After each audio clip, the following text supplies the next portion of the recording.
What's going on, YouTube? Welcome to another acrylic painting demonstration. Today we're going to paint a landscape, and this landscape was requested a while ago and I just didn't get to it. Now we're going to get to it today. The materials are listed in the description box of the video if you're curious about what I'm using. I'm not using like the highest quality acrylics. I've got some comments about using the Golden brand. I actually use Golden for my medium, so it kind of just makes sense that I would try out the Golden. And we'll get into that in the future, but for now I just kind of want to use what I have. But looks like what I'll be looking into in the future will probably be Golden brand. So with this landscape, I'm gonna go ahead and kind of like a la Bob Ross, just kill off the top of the sky. Don't really need too much of a outline for this. We're just gonna paint it as we see it. Yes, I know I could be using a bigger brush, but it wouldn't be me if I used the brush that was too small. And it wouldn't be me if I knew how to open a tube of acrylic paint. For anyone that kind of gets that reference. Ultramarine blue, white, mixing on what's already on here. Maybe a tad bit of yellow. Tad bit of yellow ochre. Thank you for the likes. Okay, so here's our little cliff. And I guess, I don't know, something about like that will be good.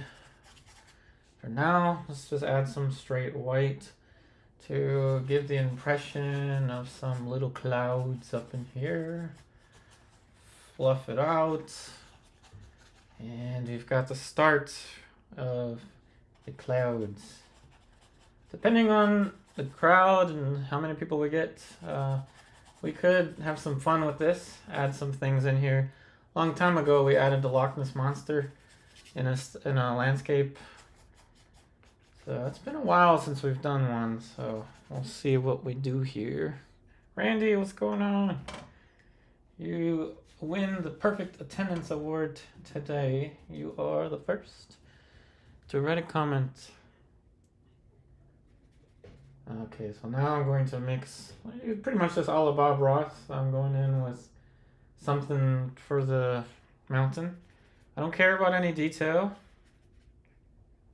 Just something kind of grayish. And that should work. Like I said, I don't really need to outline anything. And it doesn't even need to be the exact shape that you see in the reference.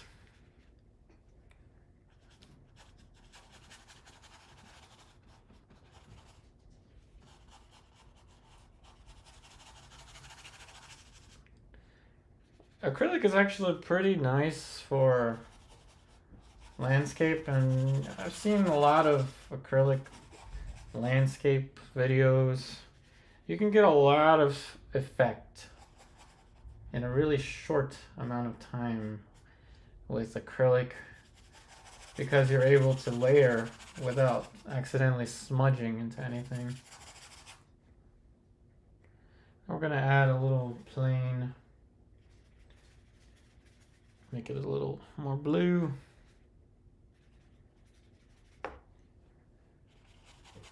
So barely anything. Drag this down, pretty much a la Bob Ross. Drag this paint down here. This little edge right here needs a friend. So we're gonna give it a little friend here. And those are our little planes.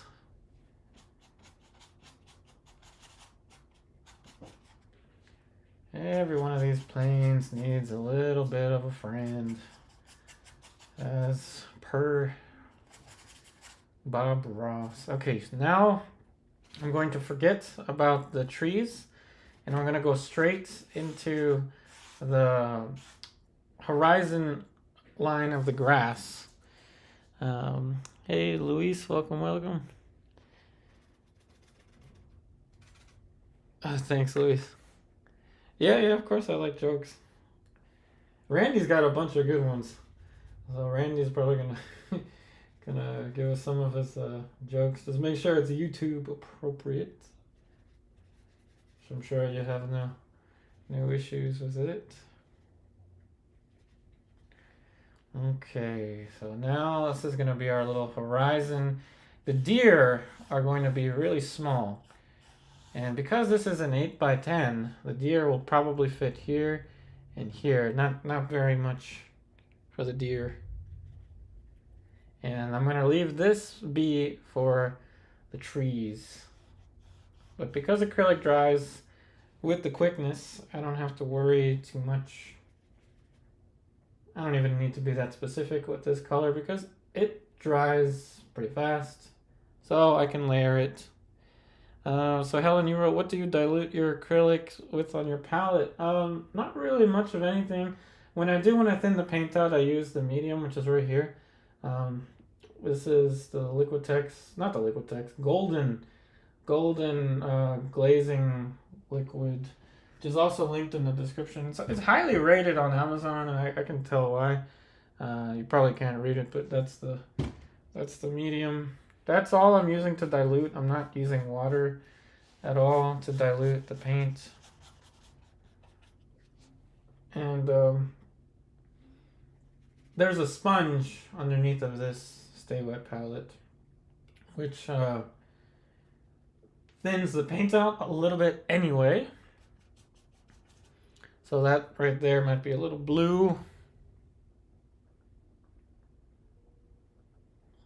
But that's fine. A little blue, it's all good. And I'll show you, let me just cover this real quick. Then once it dries, I will use a dry palette to mix a green, because this green didn't quite work. And it should dry relatively quick, but I'm going to return to the sky now. So with acrylic, and pretty much the same thing with oil paint, but mainly with acrylic, I like to jump from one surface to the other, like that portrait we did on Monday, which, by the way, if you're wondering when I'm going to be here, Mondays and Wednesdays are going to be very likely 6:45 my time, DC time. So I like to jump from here to here, maybe jump from here to here, because it just, as this is drying, I just move back over here, and then all of a sudden I can return to this, and then this will be dry by the time I go from here to here. So I can just kind of move around without having to worry too much about the drying. So Luis, he wrote, you love the golden and Liquitex paints and mediums. I like the golden medium, so perhaps there is going to be some golden brand paints in my future.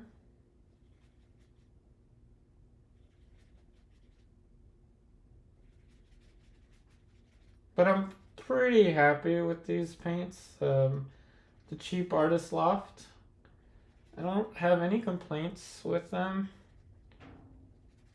thus far.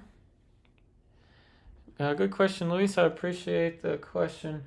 Who is my favorite artist? And it varies depending on what time of the week you ask me.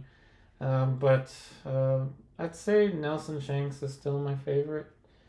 And Nelson Shanks, of course, Mr. Sargent, Bouguereau, and John William Waterhouse, the old school. A good one to look at for landscape is Constable.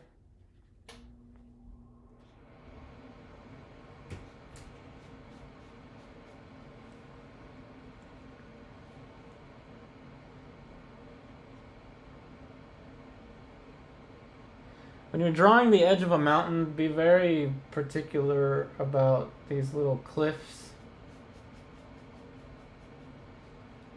don't make it too perfectly round.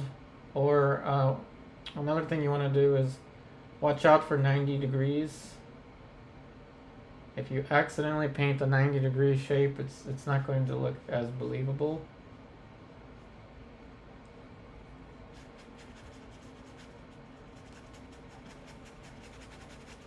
That's a good question to ask everybody. Who is your favorite painter?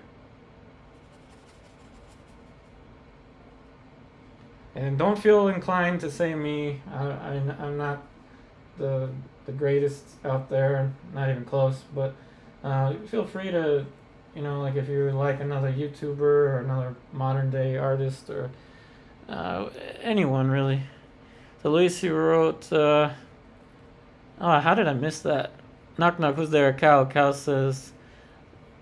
No, a cow says moo. Good one. Good one. Sorry, I missed that one.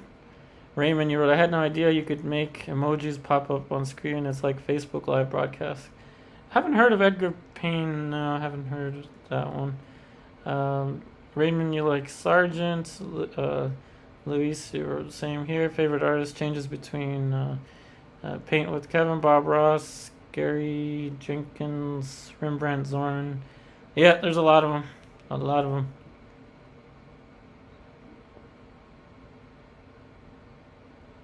Cool, Luis. Thank you for the comment. I'm glad you found my YouTube channel. We're glad to have you here.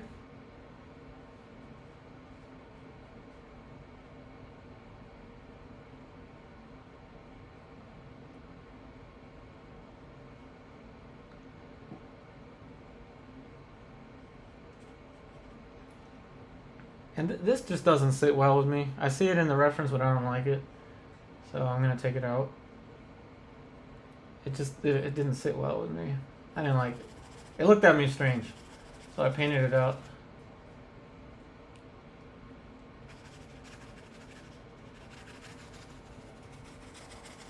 Now we're going to dry brush that.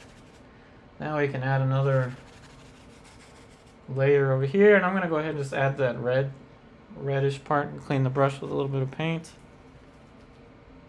So Luis, you wrote, found you through your palette, beginners through professional video. Oh, awesome! That's an older video. I'm glad you like it. This would be somewhat in the middle. I have the same kind of concept really. I've got I called it two reds. Burnt umber for me is a type of red. One yellow. And then black and blue are both basically blue, so we do have red, yellow, blue.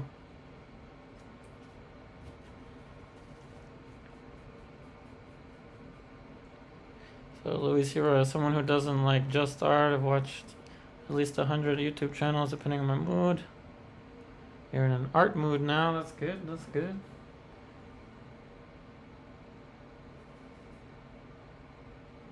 I'm gonna mix the orangey color. Hey Stephanie Thompson, welcome, welcome. Thank you for stopping by. Hope to see you again soon. I'll be doing these streams Mondays and Wednesdays, sometimes Fridays.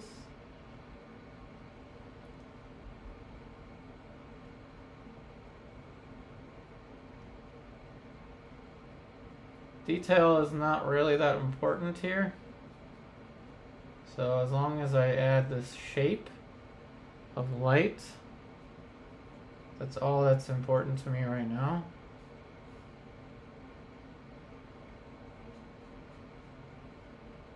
Specificity between light and shadow is more important than detail. Goes for anything, whether it's a landscape or a portrait or still life. Specificity, light and shadow.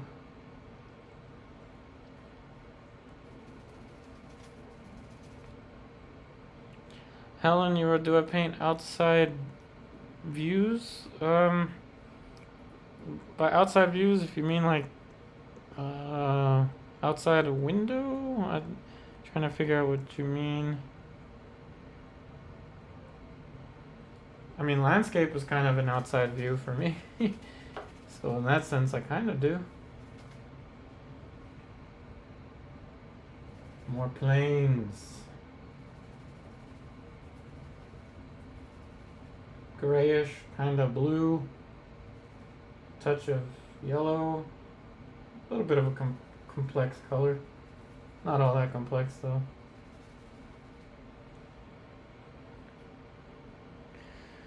So let's see, Luis, if there was one paint color that is closest to your favorite color ever, what paint color would that be? For me, it's golden acrylic manganese blue. Well, that's a very specific one. I like manganese blue. It's kind of like a phthalo-ish. So you wrote, personally struggle with portraits. I'm used to landscapes like Bob Ross. Portraits are excellent for drawing. Landscapes are excellent for effect. What kind of effect you can get from, the direction of a brush stroke, like dragging it down like this kind of thing. Well, portrait's great for drawing mainly, among other things, but drawing is the biggest thing.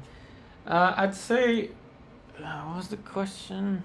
My favorite color in paint would happen. I think my favorite color in paint, it would have to be an oil painting color.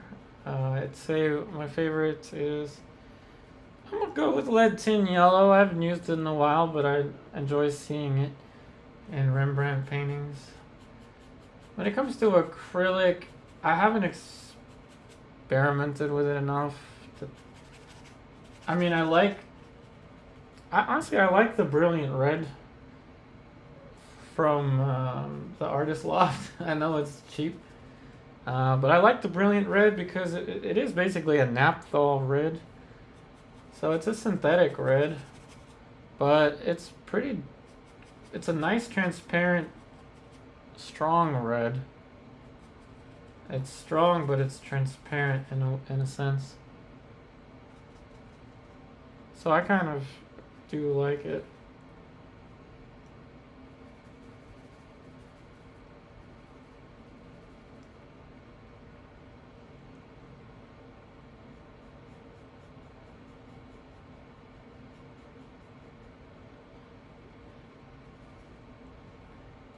Be very deliberate with your planes, especially when you're painting something like a mountain. So this is a very deliberate change from here to here, and even from there to there. 1, 2, 3.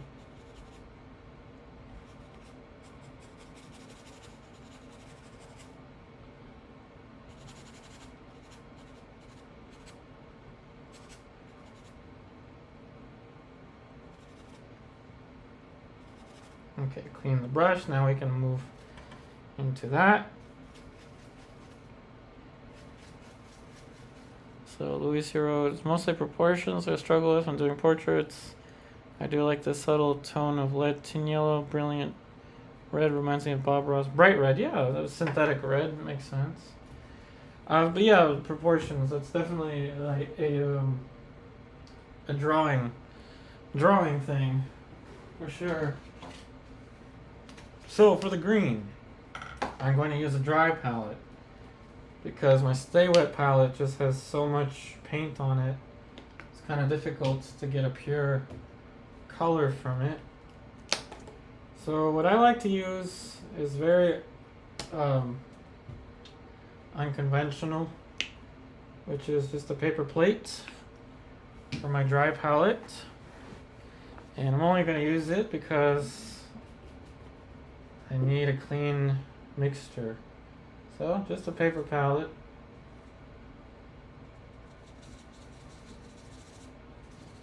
Give me my green. We need a darker green, so more blue. Let's see if this works or not. Not really, but I'll give it the benefit of the doubt. That might go pretty well down here.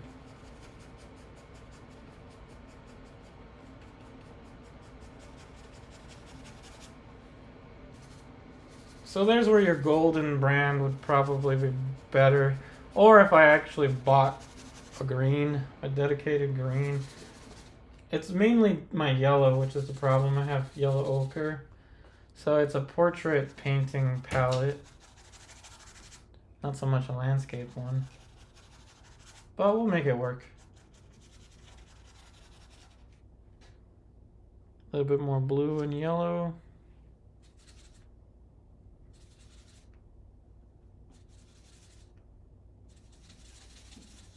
On my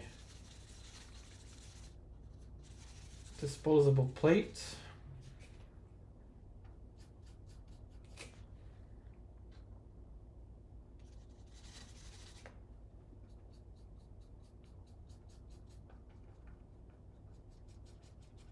There we go. That's closer to a green at least. Plane changes are very important here.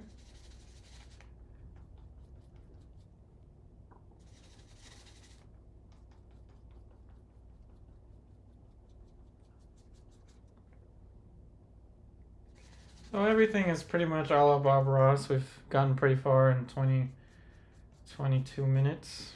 Of course, Bob Ross would be close to finishing the painting in 20 minutes.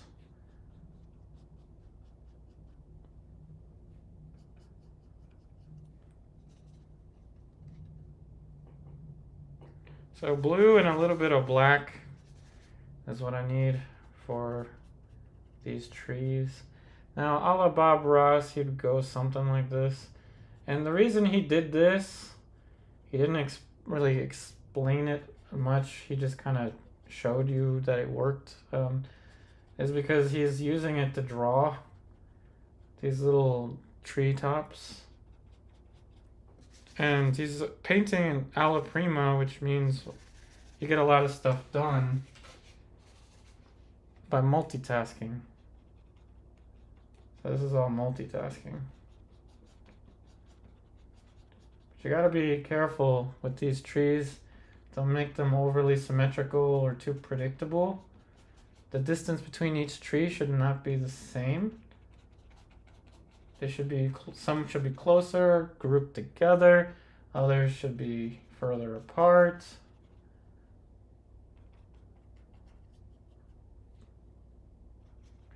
Now some planes for the trees up front.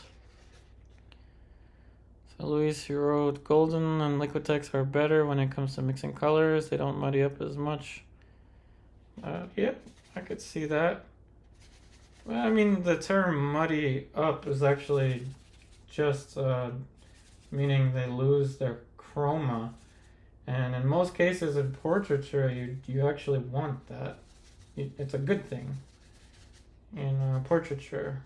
But when you're painting something that's got vivid colors, you want the opposite of that.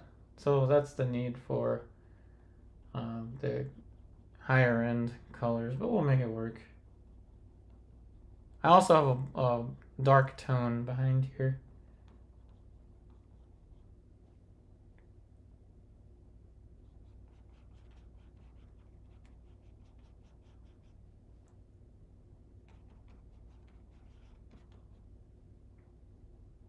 We'll just invent this kind of little plane here, little area of bushes. And we'll go back to what's beneath it.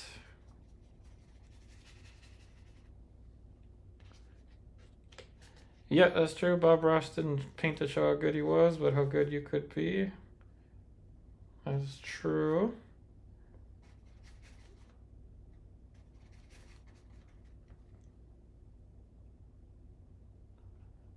And now we have the light, and I'm gonna let the brush stroke kind of,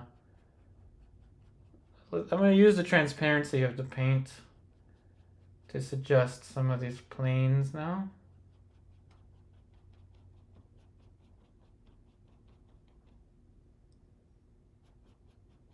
And we're gonna build up some layers of grass and bushes and stuff.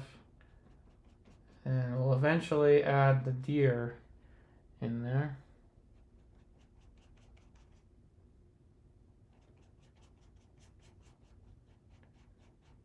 So there's really no need to force the acrylic to dry slow. I know that the medium is supposed to alter the drying time, but that's the fast drying nature of acrylic is one of the best things about acrylic, if not the best part about it.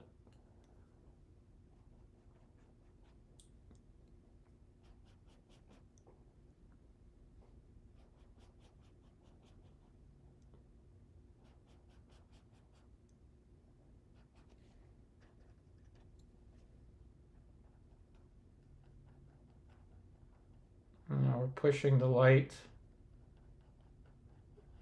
to the brightest planes here.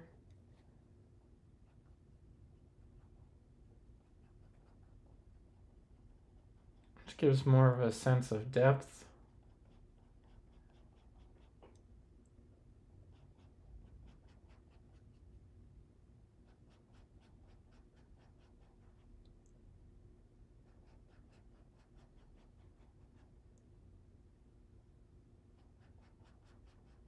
Now we'll clean off the brush and we will push that blue.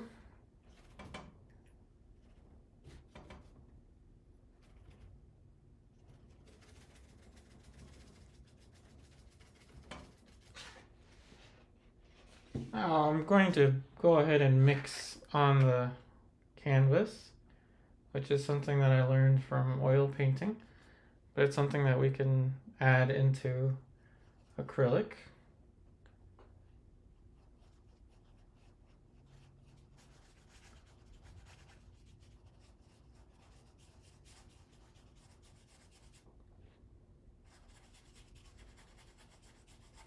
So now we're going to let the paint run out from the brush. So we're dragging it down, letting it run out.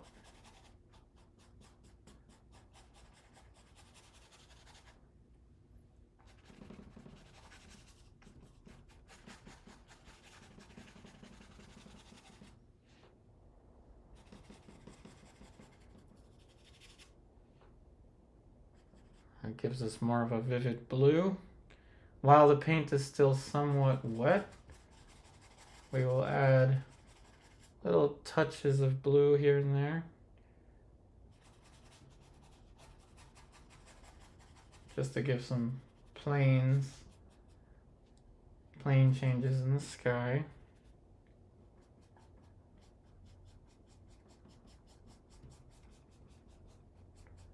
Nice and simple. Not as bright as that. Then we'll add white. Let the brush run out. And this is how we'll paint those soft looking clouds.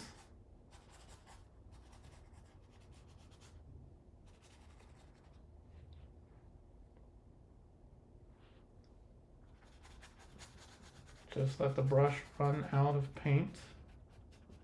The transparency of these kind of cheap paints will do a lot of the work for us.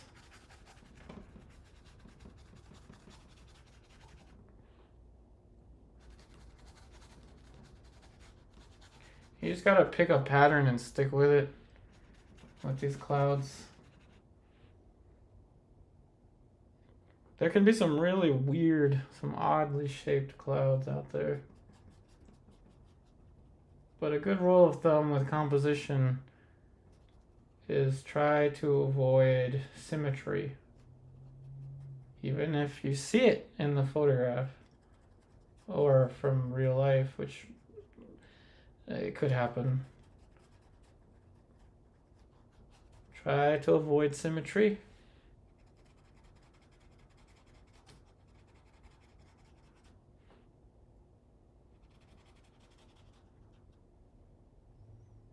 Okay, so we've got some nice and strange looking clouds there. Now we'll add the planes, these greenish planes on the mountain.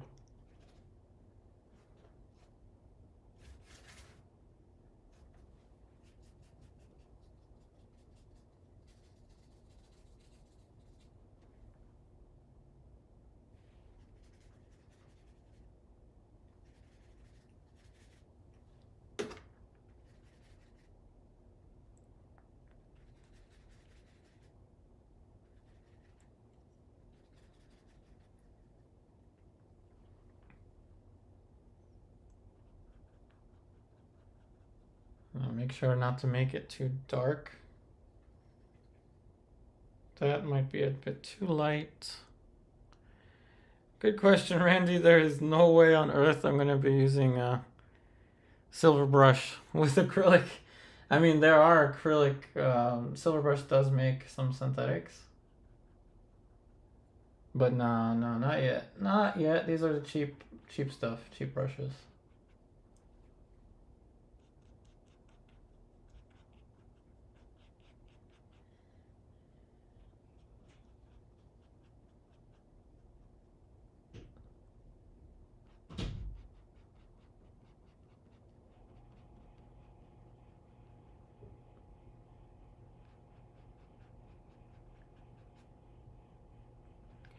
Let's see here. Louis Road. No, I didn't miss anything. Just painting along.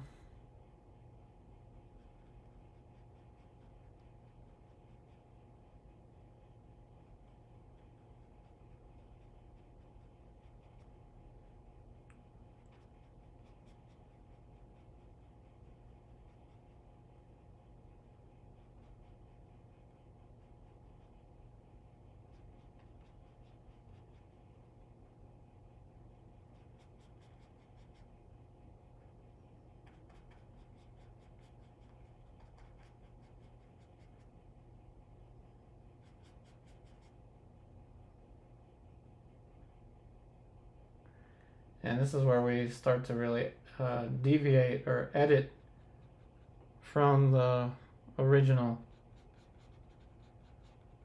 So the last thing we want to do is recreate a photograph, but we use atmospheric perspective, color, all of our fundamentals to create our own imagery. Hey Luis, oh good. I'm glad you were enjoying the live stream. We're gonna push this light.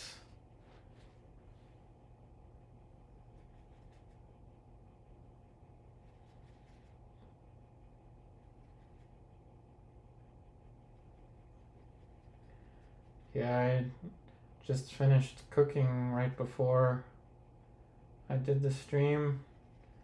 We had some breaded, fried, deep fried pork cutlets and a salad with a garlic Caesar.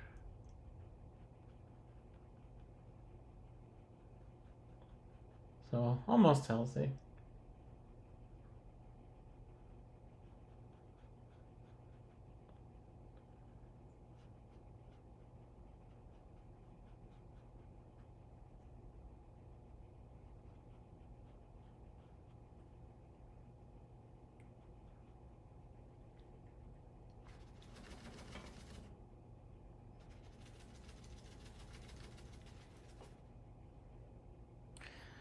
Yep, the big tree is gonna need a friend. Exactly, Randy. Chicken and cheese nachos. Sounds good to me. Chicken and cheese nachos. I'll put some more of these little bushes.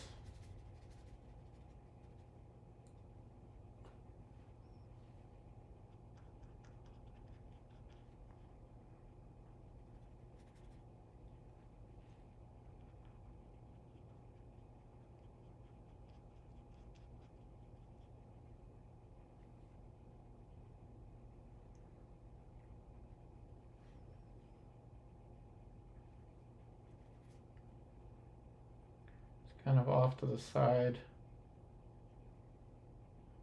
Just a little distant bush there. Hey Matthew, thanks for watching from the Philippines. 7:22. It's in the morning over there, right? AM in the Philippines. Ooh, got our first viewer here from the Philippines today. Awesome. You might know of Efren Reyes. the legendary Efren Reyes. I got to meet him like a month ago. Was it a month ago? Almost 2 months ago now. Can't keep track of time anymore. Greatest pool player of all time. Let's go ahead and start to add the wildlife. Some planes for the wildlife. And I would suggest to draw with charcoal first, but I'm just gonna freehand it, see what happens. Thanks, Matthew. Thank you.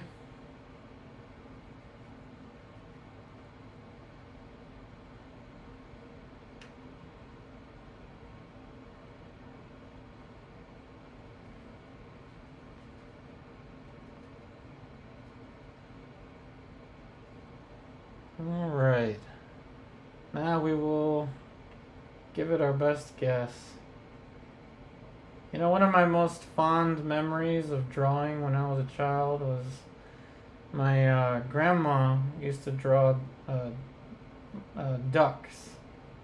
Or I guess what she would, in Spanish, she'd call them patos or patitos. I don't know how to say it.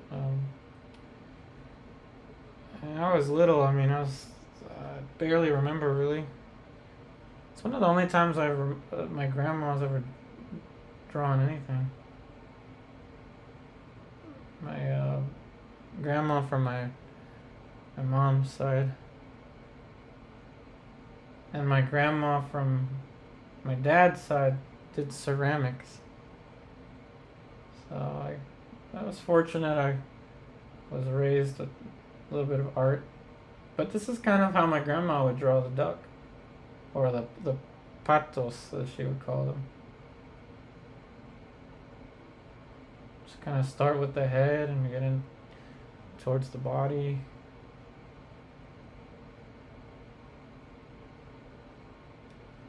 I had to have been like maybe 5, I think.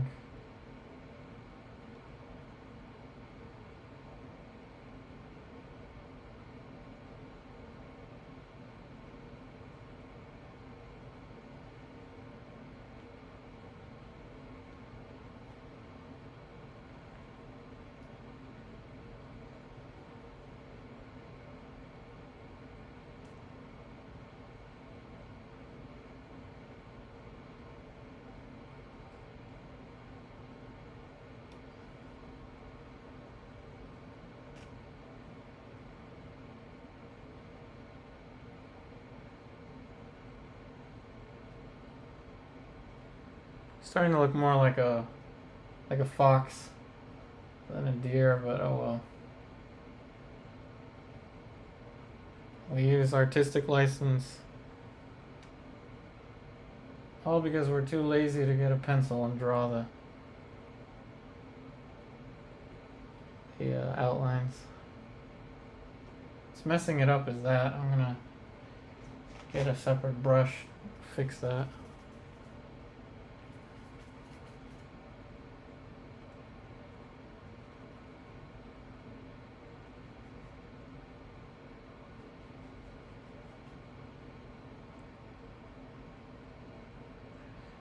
Luis, you wrote, have you tried rosemary brushes? You might be able to make a custom set or two. I have tried them, but only from a friend that had them at the studio where I was painting a long time ago. My favorite for oil painting, though, is silver brush. But to be honest, the paint and the brush are only secondary to the process. What's more important is, of course, the drawing, the shapes, all that stuff. But it is important to have brushes that handle well. And in acrylic, I mean, that's one advantage in acrylic is that you're not painting lots of layers or lots of thick, slow drying layers where the brush really matters a lot. At least in my opinion, and the brush doesn't matter as much with acrylic.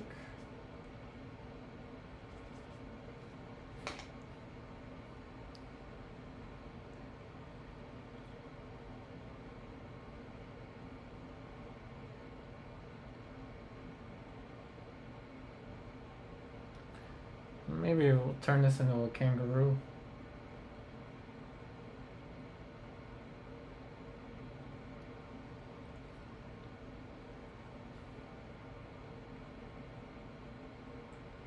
So we have made this deer a little smaller. It might be a chupacabra. It's a chupacabra.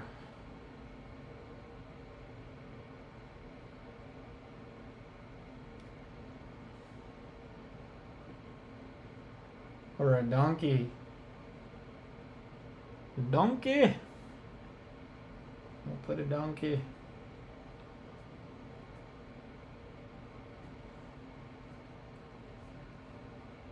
If we get enough views, we will put something interesting in here, like a UFO. Or Bender from Futurama.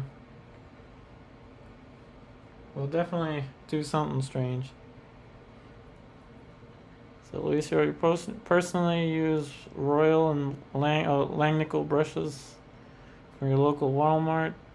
Yeah, that might be what this is too. I don't even know what this is. Some cheap brush. Hey Matthew. Oh, you grew up in the same area? So Manila. Awesome. Man, meeting Efren was the best.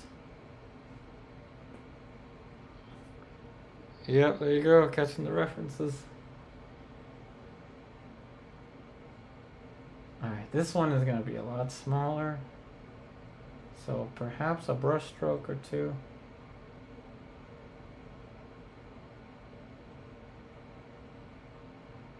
Ooh, I butchered that one. Oh well. Well, this one's kind of hidden anyway.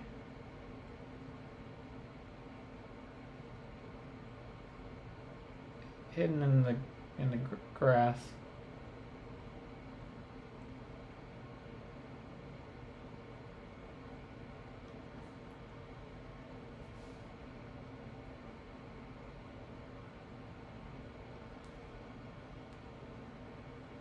So the deer has a friend.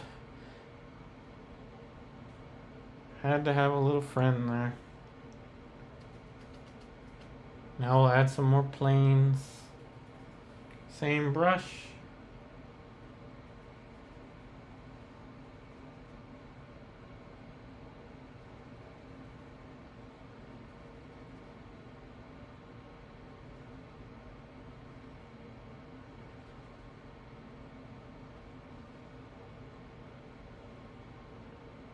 You know, let's start off with the top, and I'm going to add more light.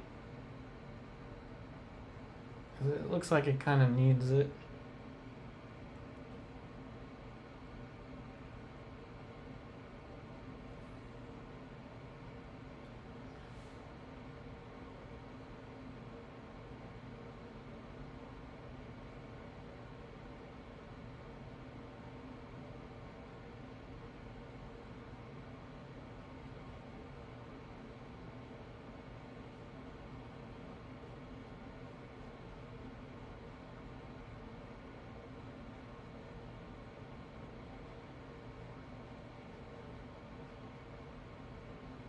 Yep, like that.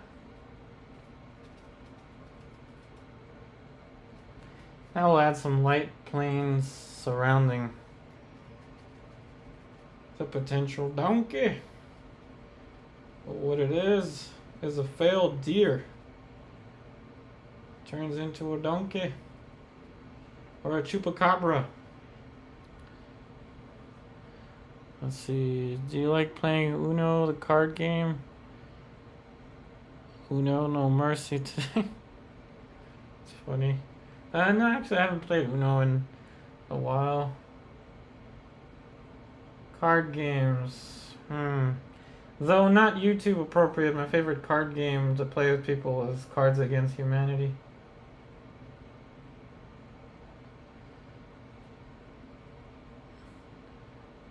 Definitely not YouTube appropriate, but yeah. Usually with my cousins. Though I haven't really seen them that much since I moved. I moved like an hour away.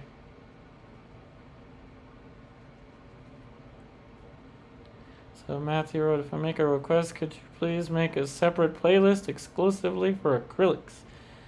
Of course, and I actually have. This is going to be the second video that I totally forgot to add this one to the playlist, so thank you for reminding me. I'm going to add this to the playlist. Yes, we will have a playlist for acrylics. And don't worry, if you can't use oil paint, I will make plenty of acrylic videos for you.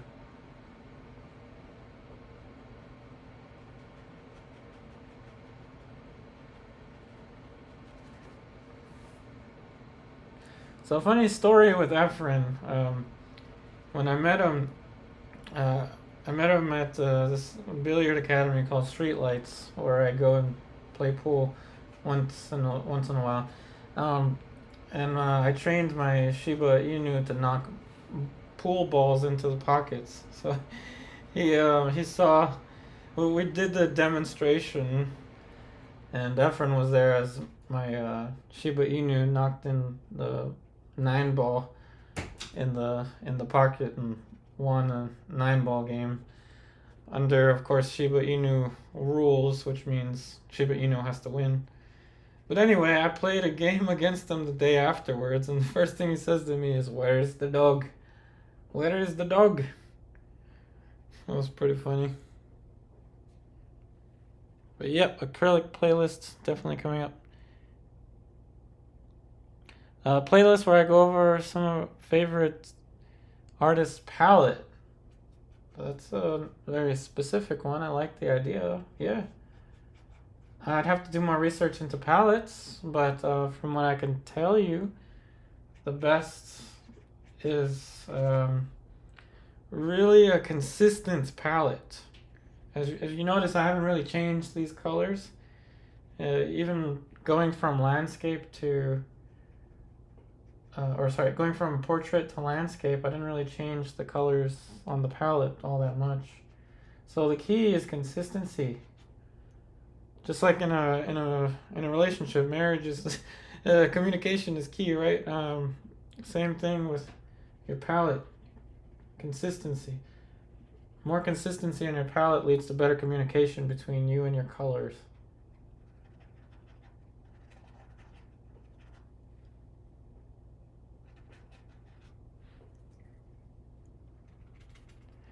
Yeah, accent was definitely thick. Hey Matthew, thank you. Yeah, no, his accent is my favorite. Anytime I'm playing pool and I meet someone that has like a Filipino accent, I'm terrified, because I know what I'm up against. Some of my mentors, I had like maybe 2 of them were from the Philippines.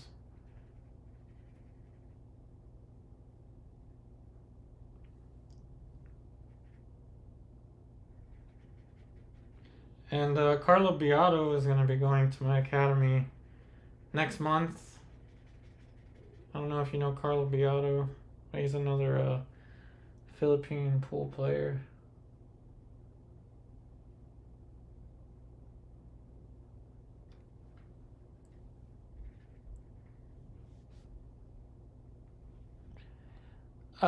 So you said you were curious because Old Masters palette aside from the Zorn. Yeah, I mean, I will tell you the most useful palette for skin tones under normal circumstances, meaning just like daylight or an LED light or something like that, is definitely the Zorn. I mean, all skin tones are basically some kind of variation of orange and or pink.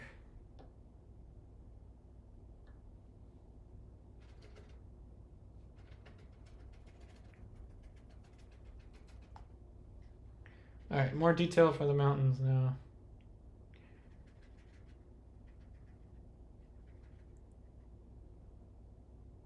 Ooh, looks like my stream froze. Uh-oh. Let me know if you can hear me. Might have some connection issues here.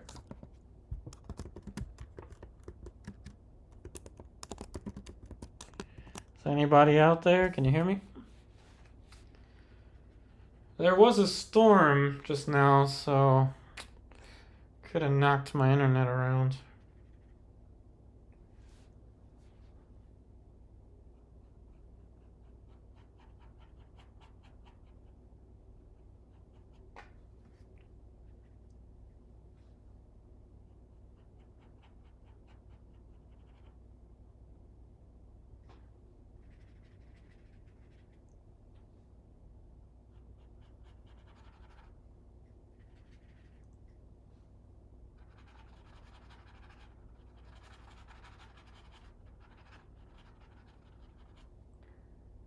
And yes, I know I should be using a bigger brush. Am I using a bigger brush? No. I just kind of like this scrubby texture.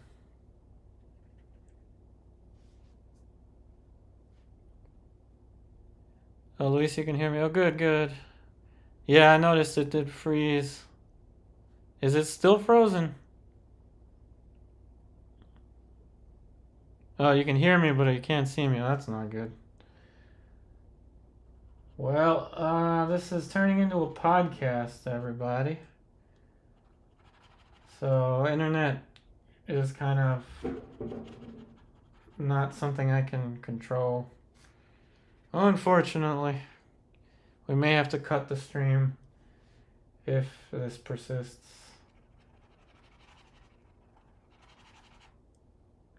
And I was just about to add a UFO in here too. Dang. So let's see. Matthew wrote. Oh, you can see me. Oh, good, good. Hey, Matthew wrote. I'd like to teach even the simplest thing like the stance. My back is already buggered, and when you mentioned about how we should sit, that truly helped. Oh, good. I'm glad. Oh, and it's working. Good, good. It's not working on my end, but at least it's working on your end. Definitely let me know. Let me know because it's frozen on my computer.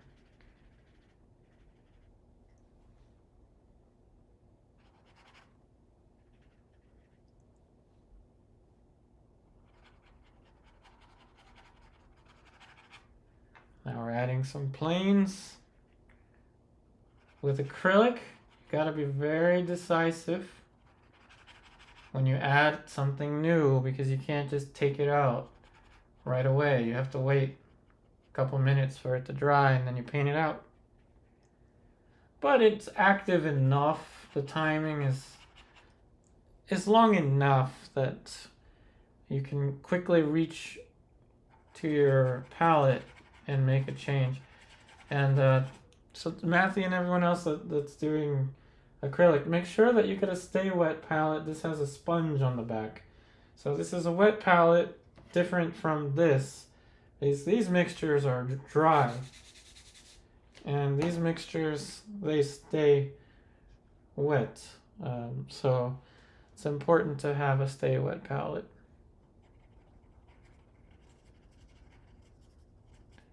And I've got some Amazon links for anyone that's curious about getting one. You could also make one that'll not last as long as this one, but you can still make one with parchment paper and wet paper towel underneath. Hey, Helen. All right, I'll stay. I will stay. No worries. I didn't know it was just frozen for a little bit. I'll stay here.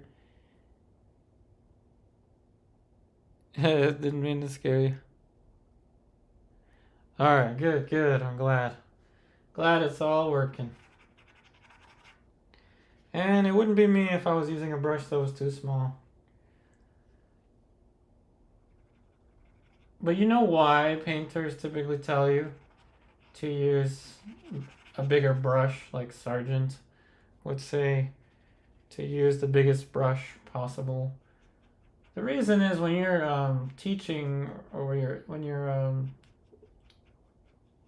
giving out information to people, when you use a smaller brush, there's a tendency to add too many unnecessary details.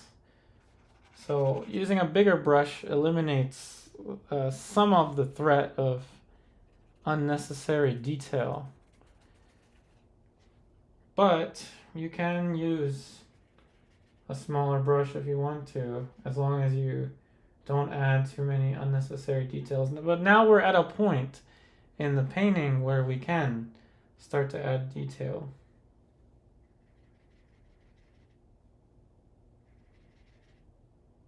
So eventually you do need a smaller brush.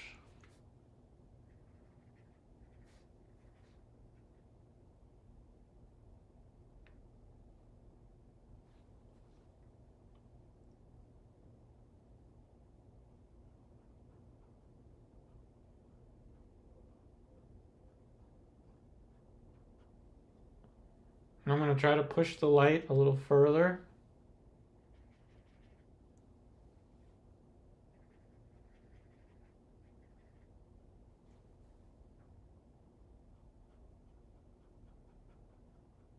And just let the brush run out of paint, which will give me these little soft edges.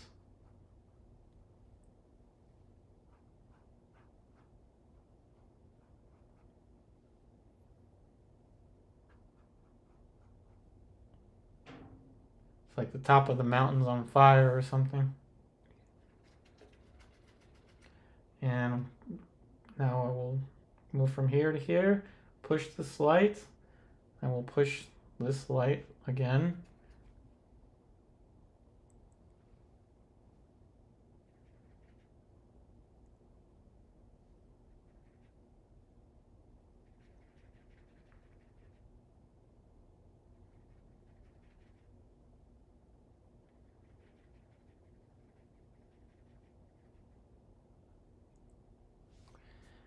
So, Luis, you're asking, do you like to listen to music while you work? If yes, who's your favorite? Mine is underrated band called Citizen Soldier. I think I heard of that one. Sometimes, but not really. I typically like to have um, Netflix playing in the background. So I tend to rewatch a lot of old shows. Like Supernatural, I've seen it twice now. There's 15 seasons, and I've seen it twice, and I'm probably gonna watch it a third time. Um, Currently, I'm rewatching Dexter. Um, but music, yeah. When I do play music, when I'm painting, it varies. But you know, the funny thing is, I've been listening to the soundtrack of an old video game, an old PlayStation 2 video game called Final Fantasy X. So there's a lot of like classical music in it. I like classical music for slow, methodical subtlety. If I'm just beginning a painting and there's a lot of energy, I'm probably gonna play some 90s hip hop music, some Biggie, some Tupac, some old school Ice Cube. Like, I'm a 90s child, so of course I'm gonna listen to that. Eminem back when he was Slim Shady. Now he's just Shady. Just kidding. But yeah, depending on my mood, really.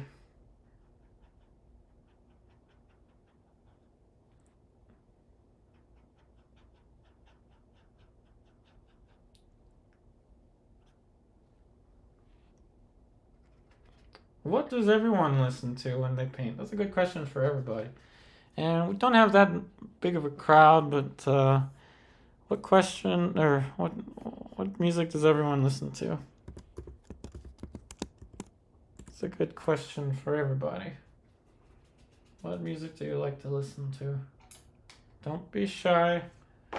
We've got just about 13 people here, so it's not a huge crowd to worry about.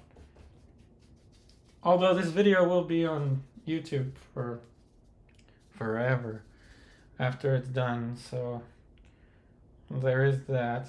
But nobody will judge you here.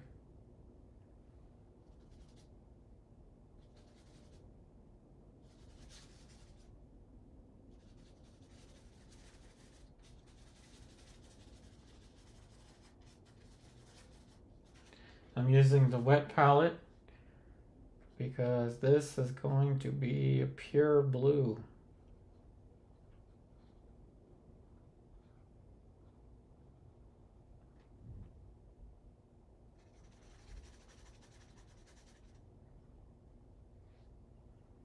Hey Luis, I hear you there.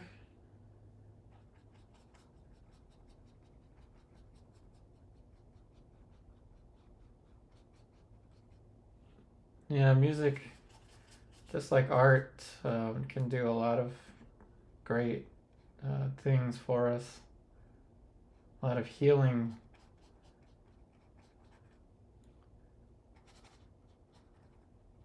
It's very therapeutic.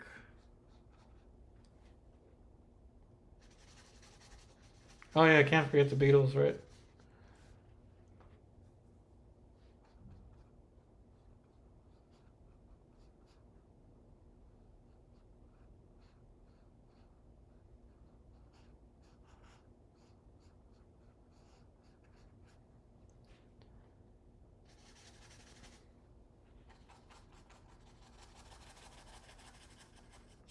Now we're pushing the blue.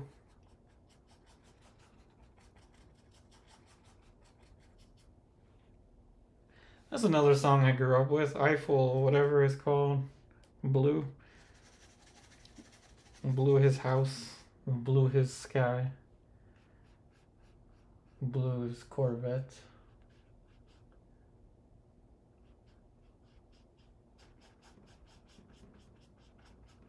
Man, if you look at the music video of that song, of Blue, man, they were ahead of their time. That was the fist bump before the fist bump, or whatever it's called. What was even a thing? Way ahead of their time.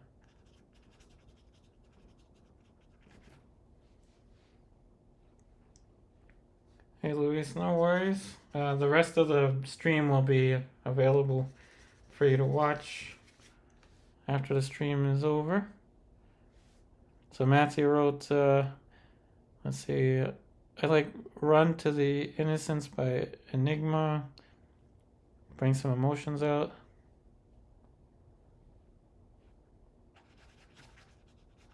Awesome. Thanks for sharing, everyone.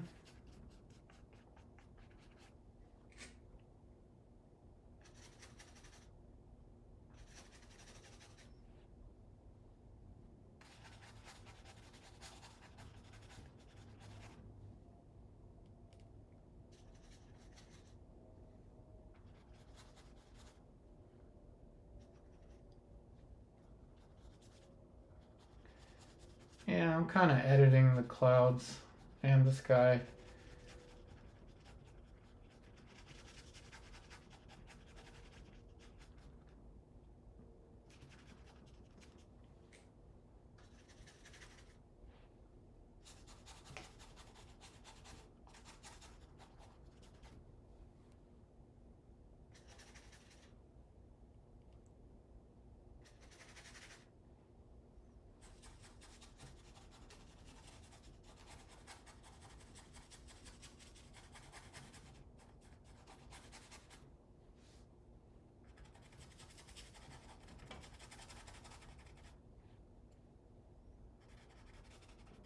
All right. So, I think we're almost there, everyone. Not that much left. Except I could add some more detail on the trees. Those happy little trees. Not so happy looking right now.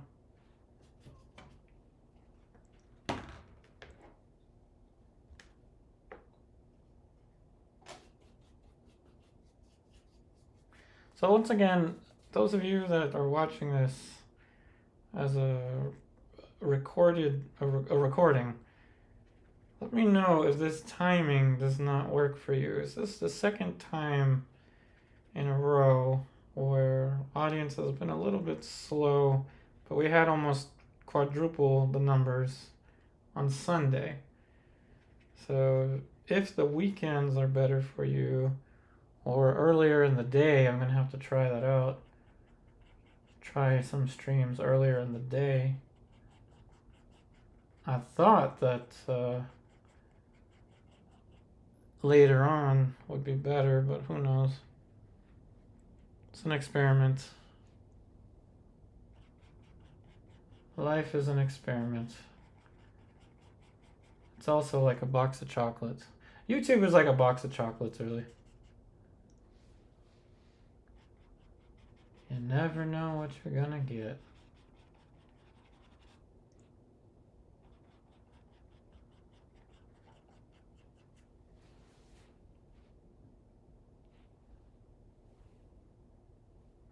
Hey Matthew, oh thank you, thank you.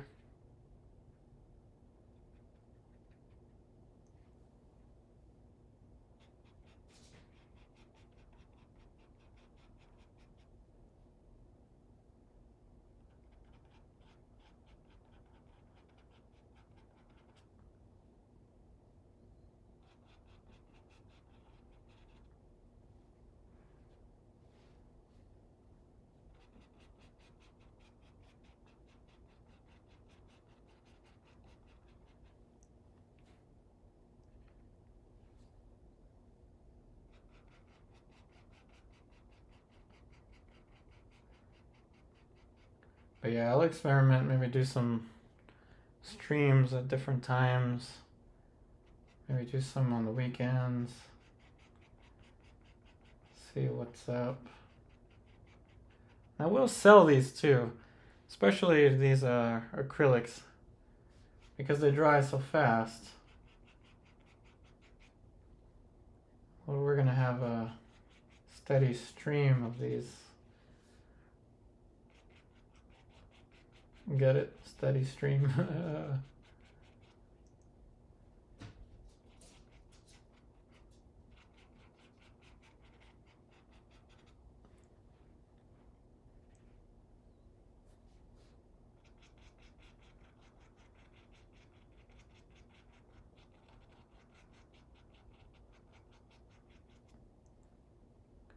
All these trees have their little friends. The deer are kind of hanging out.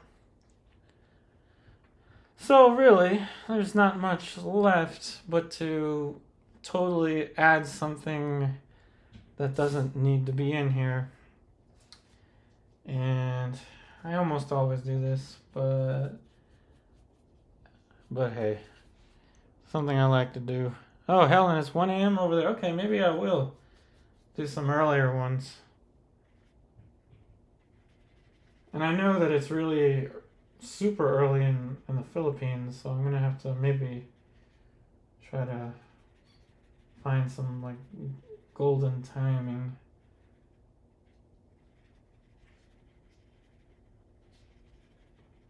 Alright, we're going to add our famous or infamous flying saucer. So following the main diagonal of this composition, it's only right that the flying saucer is going to fit somewhere over here. And you may ask, why would I paint a flying saucer in a landscape? And my counter is, why not? I mean, why not? Someone may buy this painting in the future and show it to their friends. That's when you probably decided to paint a flying saucer. And all of a sudden, I knew I wanted that painting. at this very moment. Yeah, of course, Helen, we can do some earlier ones too. Can alternate it. Some earlier, some later.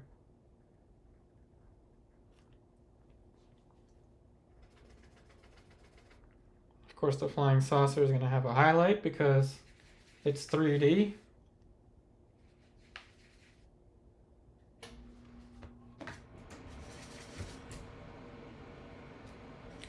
Using my dry palette.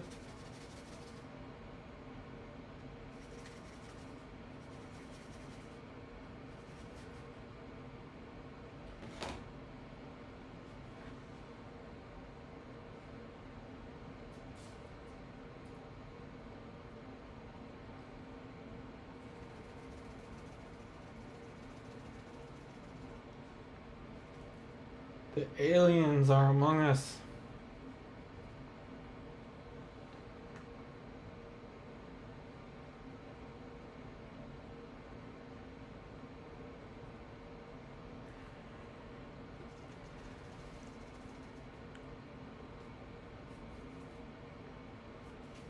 And it wouldn't be a UFO if it wasn't abducting something.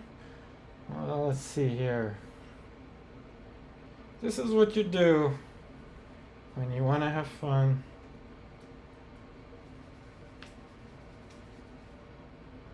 So I'm going to mix kind of like a light off blue.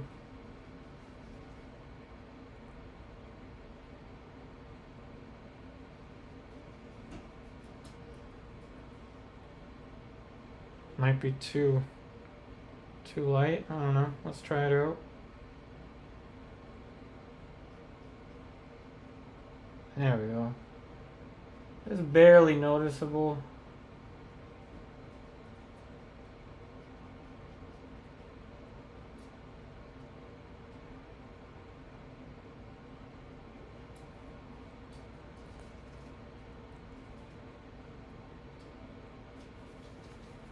And we'll have this UFO abducting something that you won't even be able to notice.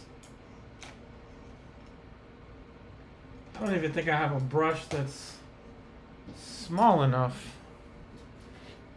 That's why we got these cheap Artist Loft brushes. At least one of them has a point. Okay. This is going to be a very special edition. Because only you, the viewer, that may own this painting in the future, is going to know what this space saucer is taking with it. The flying saucer is taking a person. So there's his head. And of course, in atmospheric perspective, it wouldn't be that dark. There's the body. The hands are waving. The person is actually holding a palette, though you can't really see it. The flying saucer is taking aboard a passenger that is none other than me. That's me right there. That's the self-portrait. That is me. That is my likeness and everything. From, I don't know, however many, maybe like a mile, less than a mile away, obviously. But there you go. And in perspective, I'd actually be closer to you than the mountain. So the aliens, what they did was they took me and they taught me how to paint. And they told me back in 2017 to start a YouTube channel because it would be the platform where you would unveil that the aliens had taken you in the past with knowledge of the future. Anyway, that is my little addition to this painting. It's not supposed to make any sense, but I just felt like it. And that's what we've got. So let's see here, I got a comment from Matthew. I have venison for dinner. That's pretty funny. I have a dark sense of humor, but I like it. I like dark humor. And that's it. I mean, I don't want to add all the detail that you see in the mountain on this because I don't particularly like that look on landscapes. Although I could, but that's what I like to do. Hey Libertas, welcome. You're here just before we end the stream, although I may not end it that early, but we'll see. We'll see what's going on.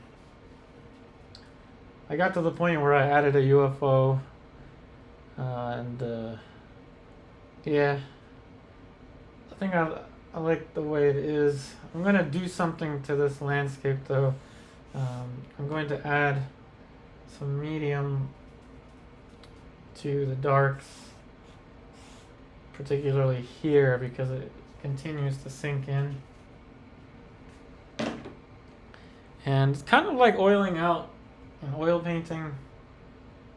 And this is not a varnish, but this is the glaze medium. I'm not really going to be glazing much of anything. And it looks like white paint. I guarantee you it's not white paint. So what I do is evenly disperse it like this, and then I have this house painter brush that I use to further disperse this gloss medium, and now you see that it makes it darker. And in order for acrylics to actually look dark like an oil painting, it kind of needs gloss.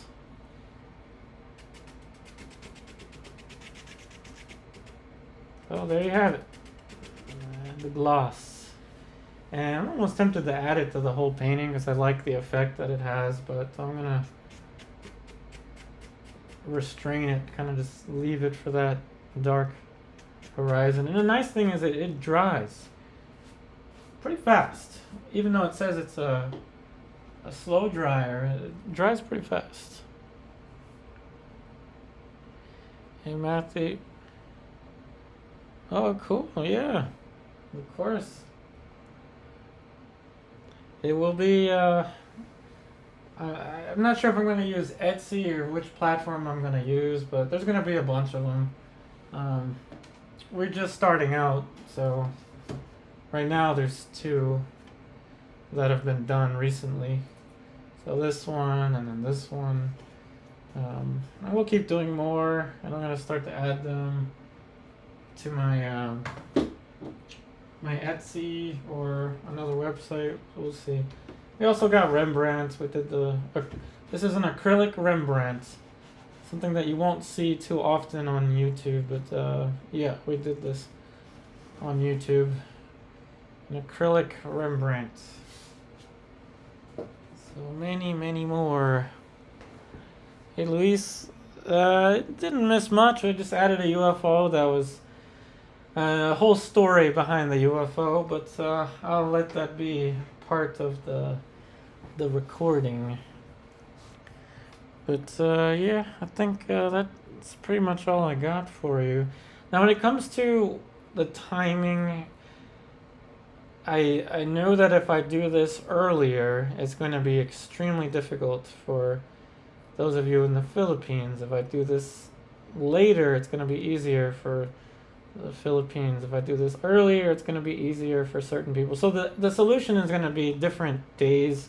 I'm going to do some earlier, some later, maybe do some weekends here and there. But as long as you're subscribed to my YouTube channel, you will get notified whenever I am live streaming. So it saves you the hassle of trying to remember a busy schedule, and you probably have a busy schedule of your own. So hopefully that's all right with everyone.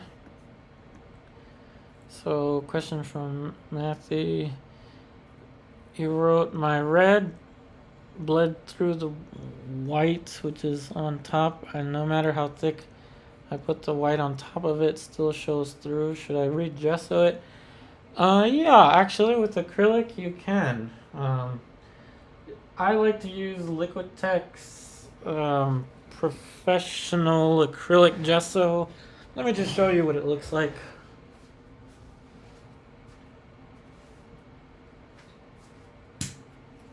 Well, this one kind of has a sticker on it, but if you just ignore the sticker, it's the tube that's or the bottle that says Liquitex Professional on it. I actually was using this as my white paint for my earlier acrylic paintings. So it's a pretty good paint to use. I used it for this cast. I used the Liquitex, just the gesso as my white paint for that. So yeah, it's thick enough that it should cover the red. And if you put enough layers, it should completely cover the red.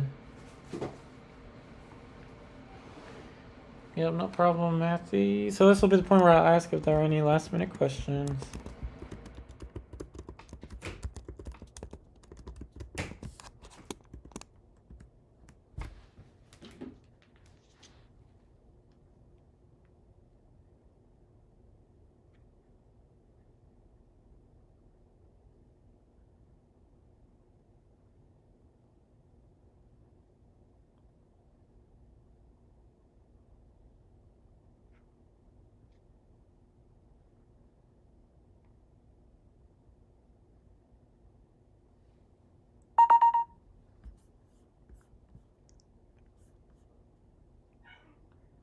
And of course, while you're waiting for any last minute questions, I tend to always like to do this.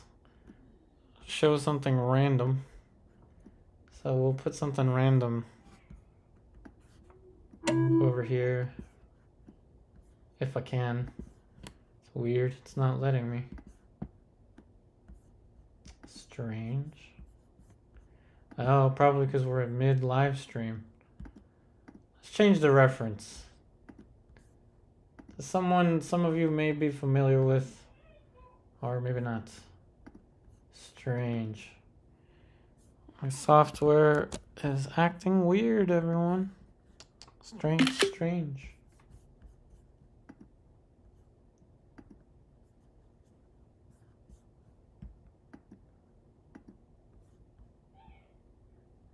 And of course, we'll change it to